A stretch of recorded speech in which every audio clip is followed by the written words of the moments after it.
جس نے ہم کو اپنے فضل سے ہمیشہ کے رہنے کے گھر میں اتارا، یہاں نہ تو ہم کو کوئی تکلیف پہنچے گی اور نہ تکان ہی ہوگی۔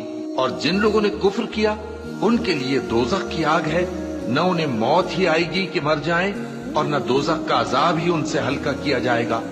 ہم ہر ایک ناشکرے کو ایسا ہی بدلہ دیا کرتے ہیں۔ وہ اس میں چلائیں گے کہ اے پروردگار ہم کو نکال لے، اب ہم نیک عمل کیا کریں گے نہ کہ وہ جو پہلے کرتے تھے۔ کیا ہم نے تم کو اتنی عمر نہیں دی تھی کہ اس میں جو سوچنا چاہتا سوچ لیتا؟ اور تمہارے پاس ڈرانے والا بھی آیا تھا، تو اب مزے چکھو، ظالموں کا کوئی مددگار نہیں۔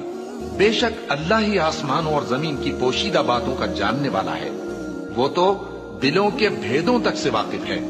وہی تو ہے جس نے تم کو زمین میں پہلے لوگوں کا جانشین بنایا، اب جس نے کفر کیا اس کے کفر کا ضرر اسی کو ہے، اور کافروں کے لیے ان کے کفر سے پروردگار کے ہاں ناخوشی ہی بڑھتی ہے، اور کافروں کو ان کا کفر نقصان میں اضافہ ہی کرتا ہے۔ بھلا تم نے اپنے شریکوں کو دیکھا جن کو تم اللہ کے سوا پکارتے ہو؟ مجھے دکھاؤ کہ انہوں نے زمین میں سے کون سی چیز پیدا کی ہے، یا کیا آسمانوں میں ان کی شرکت ہے، یا ہم نے ان کو کوئی کتاب دی ہے جس کی وہ سند رکھتے ہوں؟